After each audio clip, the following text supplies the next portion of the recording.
thanks, Kent. Before I get to our team, just tremendous credit to Arkansas. I thought they performed at an incredibly high level tonight.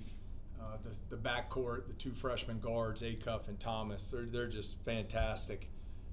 Acuff, you throw different coverages at him. He plays with great poise, makes the right play. Seems like 99% of the time. I think on the defensive side of the ball, we had some opportunities on the offensive glass. We had some opportunities around the rim, but their rim protection, led by Brazil, we just could not finish around the basket.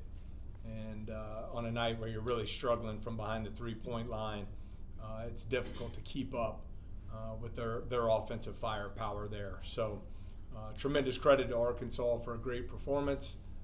Injury-wise, I don't know if you saw it, but Max McKinnon injured his knee there. Don't think it's anything serious, but he'll be evaluated in the morning, and we'll see where we stand from there moving forward. Questions? Yeah, kind of going off that, what stood out most about Brazil in the 2 times that you played him? I'd have to look back at the stats from the shot blocking in the first game, but we got 25 shots at the rim in Fayetteville, right in the restricted area. We made 17 of them, so 68%. We got to the free throw line 25 times. We were able to score the ball effectively in the painted area. Tonight, that was not the case, and I thought Brazil had a lot to do with that. Not only did he block, he had 5 blocks. I thought he altered multiple other shots around the rim. His length, athleticism, his motor. It's his 5th year now, I believe. Coach Cal's done a great job with him. He's playing the best basketball of his career right now. And the rim protection he provides is a big part of that.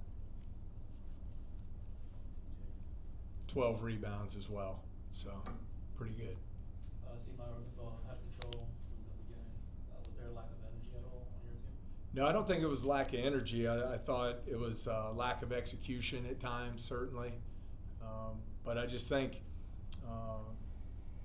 tempo-wise, their efficiency in the half court with Acuff leading the charge there, you have to score some with them.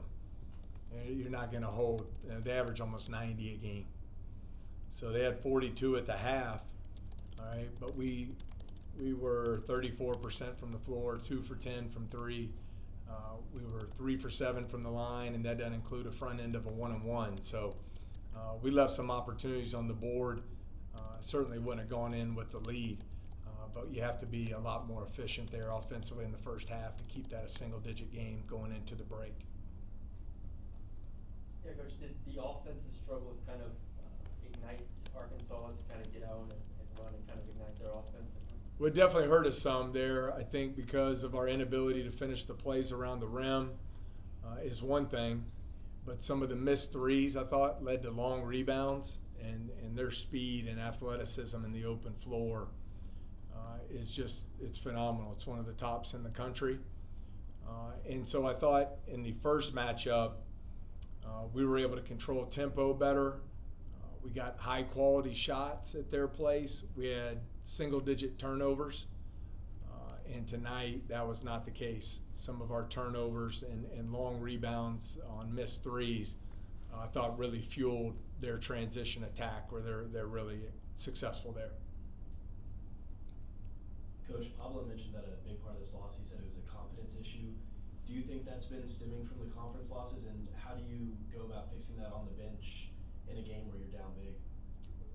Yeah, I'm not sure that it's confidence. I think it was their rim protection, their ability to fly around defensively and make it really difficult on us to score. And so I've got to do a better job getting us into some better positions to get some high percentage shots there that we can shoot with confidence. I thought Pablo played extremely hard. I thought Jalen Reese came in and did a great job running the team. Had 7 assists. So I thought the energy of those guys, Markel, was good. finishing of plays and execution wasn't good enough to play with one of the best teams in the country tonight. And I thought Arkansas, their defensive pressure and shot blocking had a lot to do with that. Coach, could your inside defense have been better? Seems like they got a lot of layups, and do you think many of those or some of those were almost uncontested?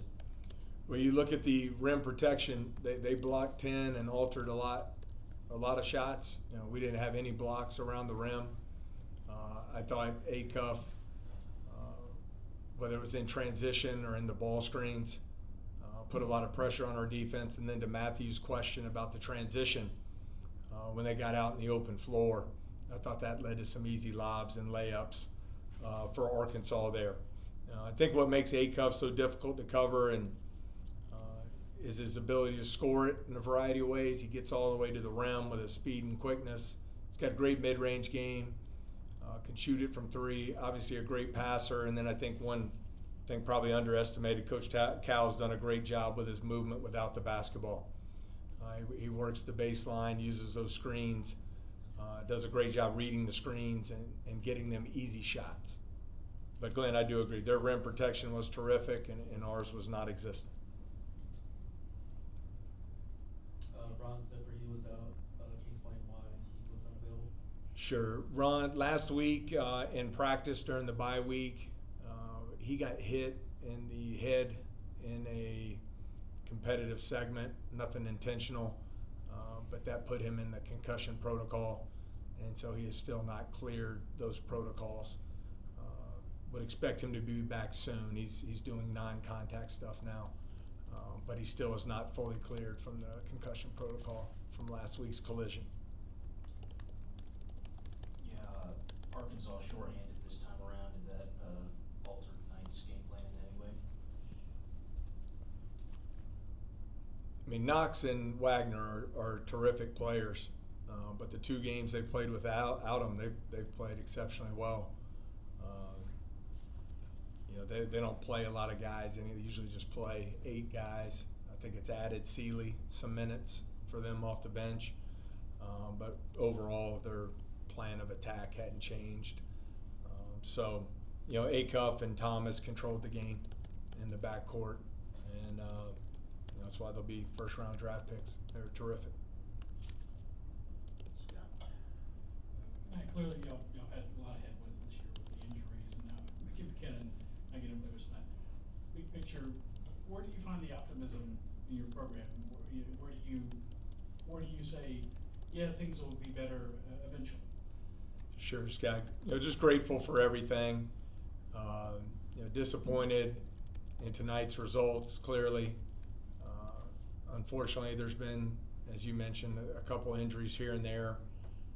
But that's all part of it. I think when you're in coaching, it's a lot of fun when you're 12-1 at New Year's, as we were, and you know, everything seems to be rolling smooth. But this is also a part of coaching, and so you know, working to keep our players connected, stick together while we're disappointed in the results, find ways to get better, come back to practice, and move on to the next most important thing, which is preparing for our game on Saturday. And you know, that's the only way I know to do it, Scott, is just to have a laser focus on those things, helping our players navigate these challenging times from a basketball standpoint right now, find ways to get better, and prepare for the next opportunity. All right. Thank you, Coach. Okay. Thank you all.